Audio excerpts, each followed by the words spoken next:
All right, let's quickly move on from the under 23. We might have to get back to that later on the show. But what was this we hear about Kwara United? I don't know if it comes to you as a surprise, but Kwara United, the team, the management, technical crew has been this. Let me start by saying, does it come to you as a surprise with what happened this season? Well, when you don't get a result, you expect anything.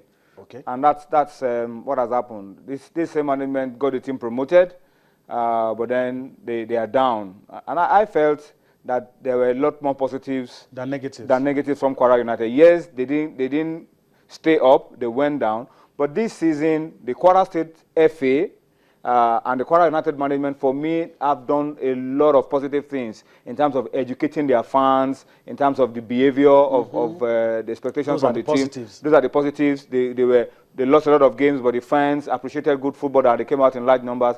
And they were not playing badly. They just lost form at the very critical time of the season and just couldn't recover from it. But, you know, the Kwara State government is the owner of the club. They are the ones that will decide who they want in charge and who they don't want in charge. They've taken their decision. Can't argue with their choice. Yeah, they've taken their decision. But, you know, the problem with when things like this happen is that the new management is put in place. That management tries to spend a lot of time to understand the politics, the dynamics of the game, and dismantle and then dismantle all the structures of the other one and try to build. But I think these guys have a lot of positives. They can raise their heads high. And Kwara Ilori is my second home. I wish Kwara United the very best of luck. I hope they can bounce back very quickly and come back to where they deserve. They deserve to be playing in the Premier League season in, season out. I hope they can achieve a quick return to the Premier League. How much of a setback is this to their aspiration? I know you've hinted, you've said a little bit. How much of a setback? You know, usually when you change team management, you know, it does take a while to settle. So this has happened now, but how much of a setback do you think? They have to. I mean, they have a lot of time. The season is not starting tomorrow. The NNL season is not starting tomorrow. They're probably going to have a few months to get ready for the new season. So they have a lot of time to adjust. The technical crew and the manual will be ready by then. They need to also quickly. The issue is the Kwara State government will have to quickly make up their mind on whatever they want to do. You have told these guys that, look, we have dissolved the management. There's no time to dilly-dally. You have to put the management in place. You have to get the technical crew in place. You have to do your screenings. You have to get your players together. You have to put all the structures in place so that once the season starts in the Nigerian National League, which is a very difficult league to play, the NNL, you can hit the ground running. That's the challenge for the Kwara State government. Just put things in place very quickly. A new management, a new technical crew, give them all the support, recruit all the players that you want to recruit, and try to hit the ground running so that you can quickly make a return to the Premier League. To the Premier League. But I feel, in my own opinion, that the Aruna Megidan Sama led management didn't do badly. The only negative was that they got demoted. They got demoted. And I think the new management coming in should pick on the positives from that former management and correct some of the mistakes that they made so that not totally dismantle the structure. There are a few positive things that they can build on. Okay, let's move on from there and talk about where Kwara United will be when the season starts. Play next season. Let's talk about the Nigeria National League, and of course we're talking about the Super 4.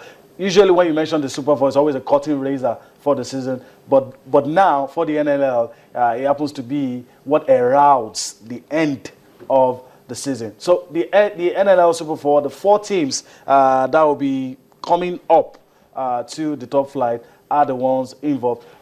These are the results. Interestingly, the 2 Lagos teams lost, and someone was joking on Twitter. I'd say, look, are the Lagos teams ready? Welcome to reality. Welcome to reality. But it's too early. I think it's too early. Yeah, that's what the Super 4 is about. You talked about the Super 4 being a curtain raiser. For the teams in the Nigerian National League, it's not that way. It's a way for them to prepare for life in the Globe Premier League. Reality check. Yeah, prepare for life in the Globe Premier League, because these teams are not going to be playing in the NNL next season. They've been promoted out of the NNL, but it is part of the calendar of the NNL board to have the Super 4 for the top teams going into the Globe Premier League. So it's not a curtain raiser of any kind. It is just for Plateau United, Mountain of Fire and Miracles, Tornadoes, Ikorodu United to begin to have a feel of what life is when you step up. Yes. When you step up. So that's and I think they picked their lessons. Now they know what to expect when the new season gets underway. They have an idea of what the quality of football will look like, the expectations, and they have a few. It's a step higher. Yeah, they have a few ways to adjust, and I think it's the NNL organizes as a knockouts. So the third place is not going to be the Lagos teams. The two losers. The third place is not going to be the Lagos teams, Ikorodu United against MFM. And the final is going to be North Central, Tornadoes of Mina against Plateau United. And these teams have played in the Premier League before. So that's it on your screen, third place and final. But let's talk about MFM a little. A team that has a lot of youth internationals, a team that has players that are well known. And the question is life in the lower cadre different from the top flight? Could they still prosecute this season with the same set of players that they have? Or you think what they should be doing is probably open camp and wholesale recruitment? I mean, they have to prepare for. It's a different kettle of fish. Okay. Playing in the NNL and playing in the Globe Premier League are two different levels altogether. It's a lot more competitive. It's a lot tougher. You're going to be playing in Yimba. You're going to be playing Pillars. You're going to be playing 3SC. You are in Lagos. A lot of the people in Lagos are fans of these big clubs. So you have to prepare to play home, away from home sometimes when the Globe Premier League begins. And they have to start to prepare for that reality. But I like MFM. They play good football. They've kept this team together. The bulk of this team, they've kept them together for a very, very long time. Some recognizable faces. And if you I have seen them play so many games. They are so good when they knock the ball around. They are a very decent football playing team.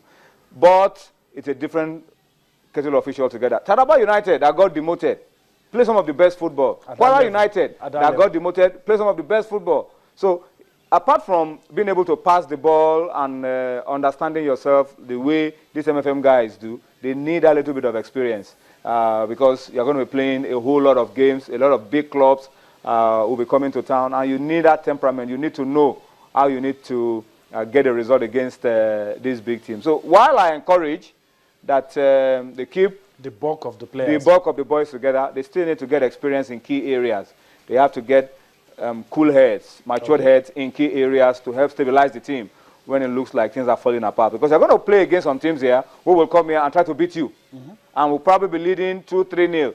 You need to know how to wrap up a game when you are leading. Or teams who will see you as easy 3 points. Easy 3 points. So you have to prepare for every kind of thing around. And I guess the advice is the same for all the teams. For Plateau United, they are very experienced. They've been playing in the top flight for a long time. They go in and come out. They go in, the same thing with Tornadoes. They go in and come out of the top flight. So they know what it takes to play at that level. To play at that level. But for MFM and Ikorodu and Ikorodu United, they really have to keep the bulk of the team together that won the promotion, and then look for experienced players in key areas when the going gets tough. Those are the guys that will shoulder the responsibility of taking the team through difficult areas, so that we don't see Lagos teams go up in the Premier League. Give us a taste of football. Of Globe Premier League football. And the next season we are not seeing them anymore. Coming down. No, we don't want that to happen. But I'm sure that the guys, with the support of the Lagos State Football Association, they should get by. Okay. I want to thank you for your time on the show. Hopefully we'll be seeing more of you. Hopefully you'll see more of me. in days to come. Until we open camp for the African Nations Championship. Okay. Yeah. Okay. All right. So we're going to go on the break now. When we come, we'll make a switch. Tony Bitoye will go behind the scenes. And, of course, Saeed Abbas joins us as we take a trip to Europe. Take a look at the big games across Europe. Talk about FIFA. These days, you can't do without talking about FIFA. Talk about athletics. Surprise, surprise. Usain Bolt was not named the Athlete of the Year. A lot of people still not agree with the choice of the IAAF. We'll be talking about that and more when we return from this break. Join us again.